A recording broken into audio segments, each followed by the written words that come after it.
"He's too old to save," the shelter said. The Navy SEAL paid and walked out with him. The card on the kennel gate said one word in red marker: euthanize. Underneath it, in smaller letters, the reason: approx 13 years. Too old, unadoptable. The German shepherd behind the gate did not bark. He did not beg. He sat at attention, gray to the eyes and thin along the ribs. He watched the man in the hallway, the way one old soldier watches another across a room, without hope and without complaint, simply taking the measure of him. The man stopped walking and could not start again. He had come to the county shelter that morning to drop off a box of his dead dog's things and leave. Instead, he stood frozen in front of the last run while a 13-year-old dog held his gaze, steady and unashamed, a dog who had plainly once been somebody and had been informed, the way the man himself had been informed, that his usefulness was used up. Master Chief Petty Officer Daniel Cross, United States Navy, retired, turned around and walked back to the front desk. "The shepherd in the last run," he said. "What do I owe you?" The clerk began to explain that the dog was scheduled for the morning, that he was 13. People don't adopt the old ones, that it was kinder, really. Cross set his wallet on the counter. "I'm not asking what's wrong with him," he said quietly. "I'm asking what I owe you." 10 minutes later, he walked out into the hard Arizona light with an old dog limping at his side, no idea at all that he had just pulled one loose thread that was going to unravel a great deal, more than a single euthanasia order. Before we go on, tell us where you're watching from in the comments below. If this story moves you, please subscribe and stay with it until the very end. We read every single one. And what this Navy SEAL found at the other end of that loose thread will restore your faith in the idea that no one and no soul is ever truly too old to be worth saving. Daniel Cross was 49 years old and built like something that had been used hard and maintained well. He stood 6 feet even, lean and corded, cropped gray hair and a sun-scored face and forearms ridged from a lifetime of rope and water and weight. He moved with an unhurried economy that made people instinctively give him room. His hands were scarred and deliberate. There was a stillness to him that read, to those who didn't know better, as peace, and was in fact something closer to a held breath. His eyes were a pale, washed-out blue, the color of the desert sky at noon. They took the measurement of a room without his deciding to. The exits, the hands, distances. Out of a habit, 26 years of service had pressed so deep into him that no civilian year had managed to lift it back out. They were not cold eyes. They were tired ones, the eyes of a man who had done difficult and necessary things, and come home to a country that thanked him on a holiday and then had very little idea what to do with him the other 364 days. He was not unfriendly. He had simply run out of people who spoke his language. He moved through the world with a banked, contained force and a quiet that had started, in the last year, to curdle into something heavier, the particular silence of a man who has begun to suspect that the best and most useful part of his life is behind him, and who is not at all sure what the rest of it is for. He had served 26 years in the United States Navy and retired a Master Chief out of the SEAL teams, with more deployments than he kept count of, and a spine that had finally said enough. He had left the Navy 2 years ago with a chest full of ribbons he kept in a sock drawer and a silence he could not fill. He had filled some of it, for a while, with a dog, a shepherd named Boone who had done 2 deployments at his side, and then 13 good years in the desert with him afterward, and who had died in Cross's arms on the kitchen floor the previous winter. Since then, Cross had not been doing well, the quiet way that men like him do not do well. Too much whiskey, too little sleep, the slow conviction that he had been retired by the only thing that had ever needed him. He had driven to the shelter that morning to give Boone's old blanket and bowls to a dog who could still use them, and to feel, for one more day, like he was finishing something. He had not planned on starting anything. The dog he carried out was named Max. Cross found the worn brass tag on the chip scan paperwork before he ever heard the name spoken. A German. Shepherd of 13 years, sable gone gray across the whole muzzle and down into the chest, 72 pounds where he had clearly once carried 90. His joints were stiff and his eyes had the faint blue clouding of age, but he moved with an economy and a discipline that no house pet ever learns. When Cross opened the truck door, the old dog did not need to be told twice or lifted. He gathered himself and made the jump on the second try. The way a proud old NCO climbs stairs he refuses to admit are getting harder. There was a faded tattoo inside his left ear and a small puckered scar on his right shoulder. He sat rigid in the passenger seat with his eyes forward, utterly still, and Cross, who knew exactly what a trained working dog looked like, having loved one for 15 years, felt the first cold prickle of a question. This was no surrendered family pet. Somebody had made this dog. Somebody had made him and used him, and then thrown him away in a kill shelter under a card that said too old. And Daniel Cross, of all the men in Arizona who could have walked down that hallway, was not constitutionally able to let that go. The town was called Camino, a small high desert place in the southeast corner of Arizona, a courthouse and a feed store and a water tower under a sky so big it made everything beneath it look temporary. It was the last week of October, and the days still ran warm and gold across the mesquite and the far blue mesas, but the nights had started to come down cold and clean off the high ground. Cross lived alone in an adobe house at the end of a dirt road outside of town, with a porch that faced the sunset and a quiet that had gotten very loud in the last year. The county animal facility sat on the edge of Camino, a flat tan building behind a chain-link run, the kind of building that processes the unwanted of an entire county and never quite empties of the click smell of bleach and sorrow. It was, Cross would soon learn, also the quietest place in the county to make an inconvenient animal disappear. The man who had put Max there had never once gotten his own hands dirty. Richard Vale was 52, the county's director of public services, a smooth and capable administrator who oversaw, among many other things, the animal facility and the modest fund the county kept for the care of its retired police and working dogs. Vale was well-liked and well-dressed and spoke fluently in the language of efficiency and metrics. He had cut the shelter's costs and raised its reported live release rate to numbers that won him praise at every commissioner's meeting. What the numbers concealed was the method.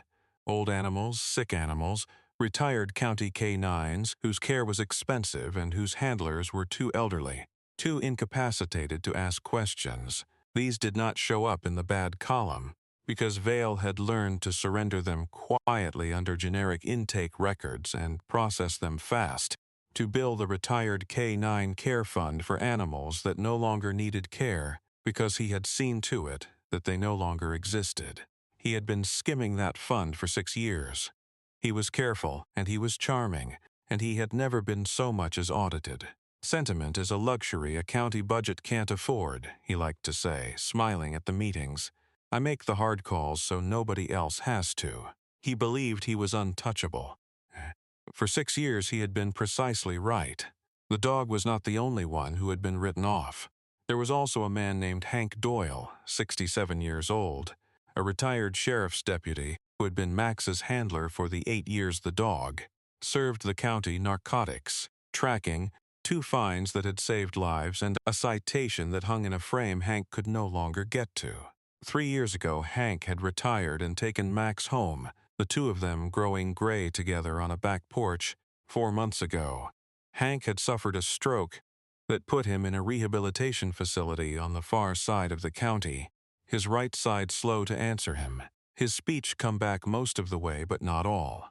While Hank lay relearning how to hold a fork, someone from the county had told him, gently, that they were so sorry, but Max had grown frail and had been humanely put to sleep, that he had gone peacefully.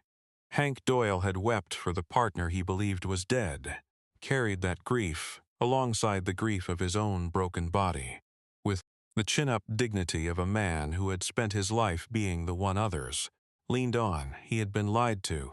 He just didn't know it yet, and neither for 3 more days did the Navy SEAL who had walked his dog out into the sun.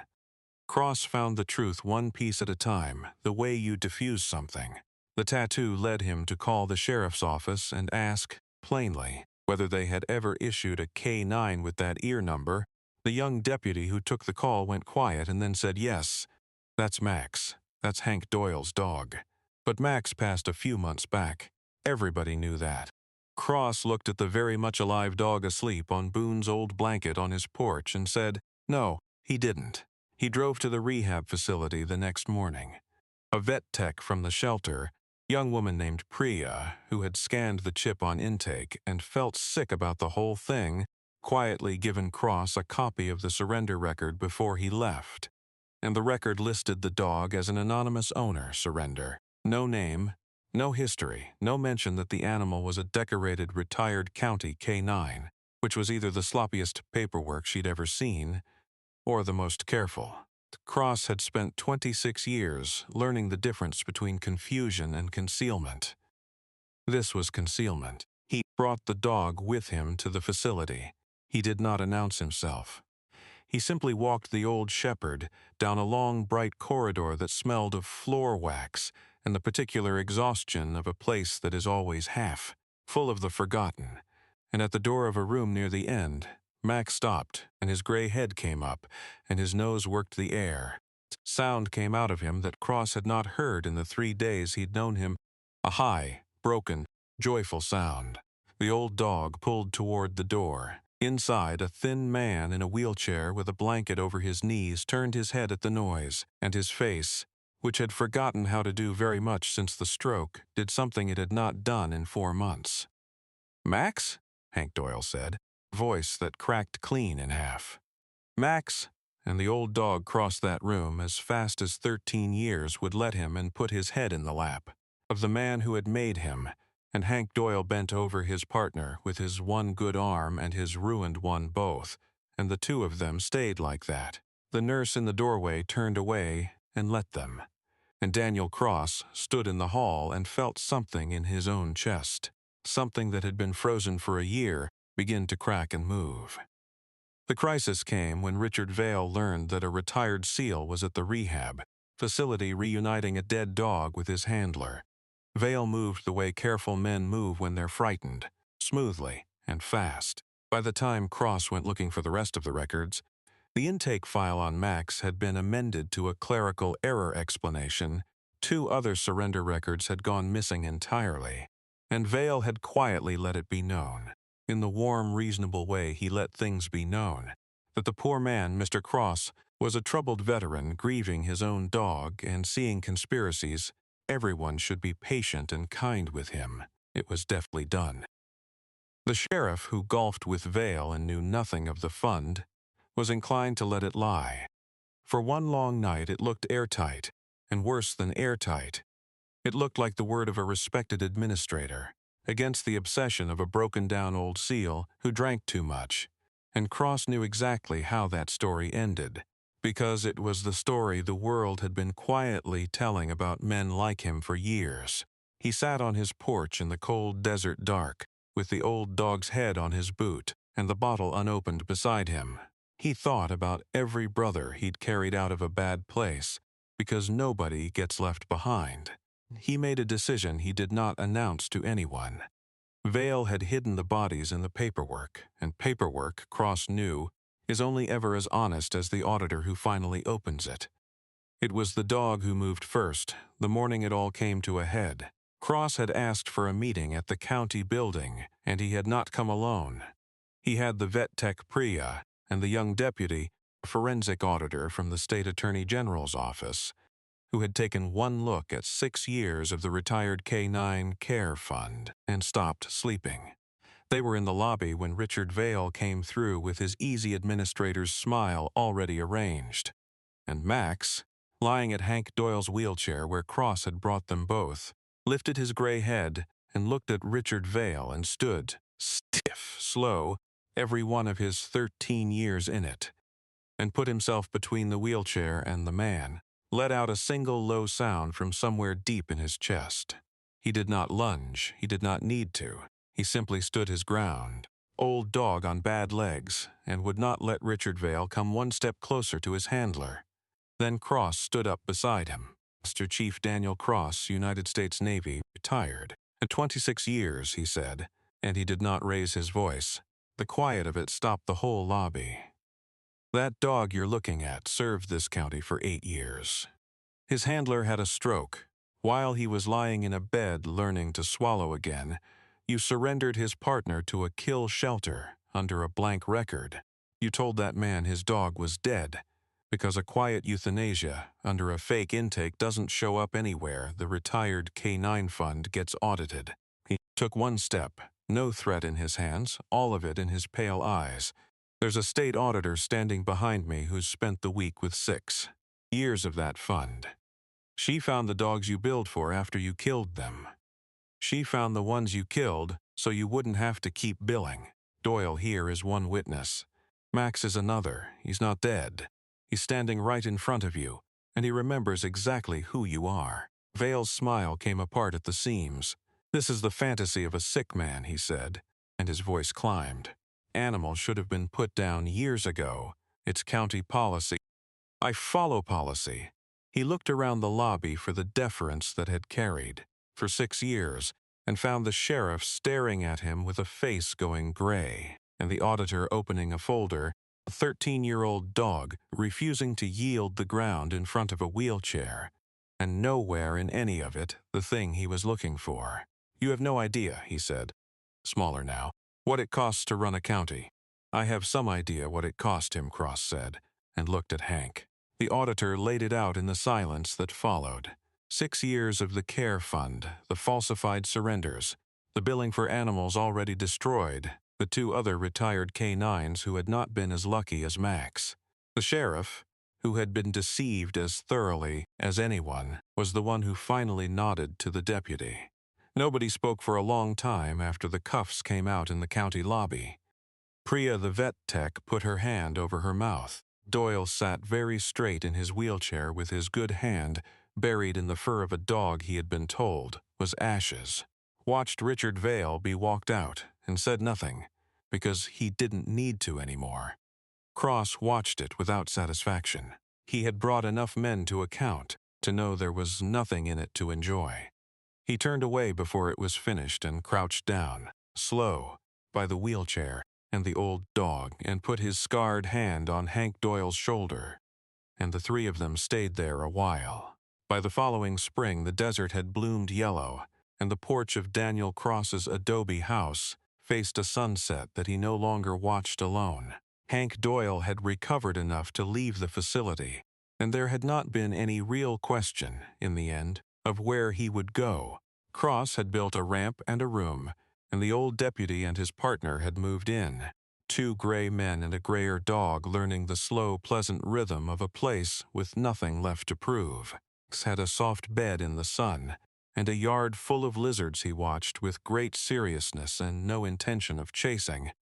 On his good mornings, he still walked the dirt road at Hank's wheelchair like he was working a patrol.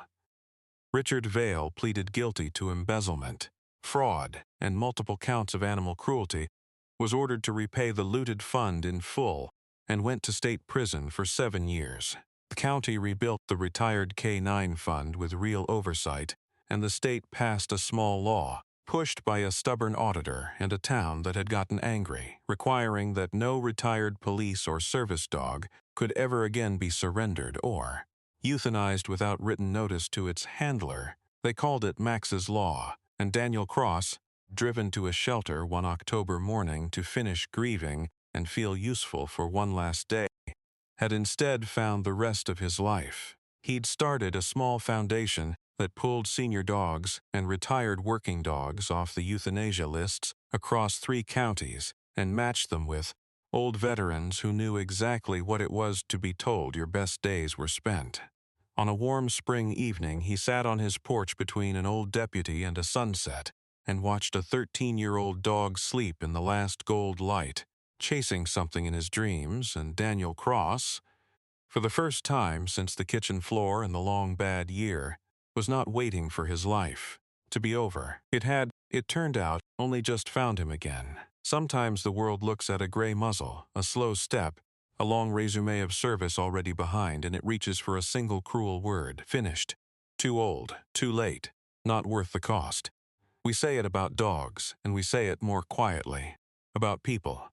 About the veteran nobody knows what to do with, the old soldier in the wheelchair, the worn-out heart that still has so much left to give and no one left asking for it.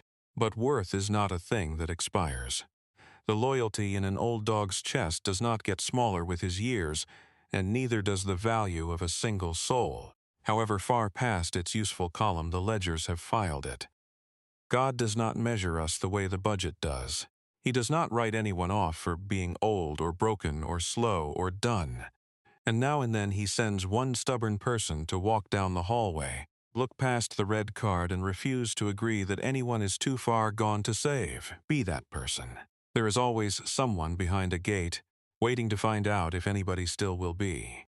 If this story touched your heart, share it with someone who needs to be reminded that no one is ever too old, too broken, or too far gone to be worth saving. Leave a comment and tell us where you're watching from. And tell us this: have you ever taken a chance on something or someone the world had given up on, and watched it change your whole life? Your story may be exactly the light someone else needs tonight. And if you believe in second chances, loyalty, the quiet dignity of the ones the world overlooks, please subscribe to the channel so you never miss the next one.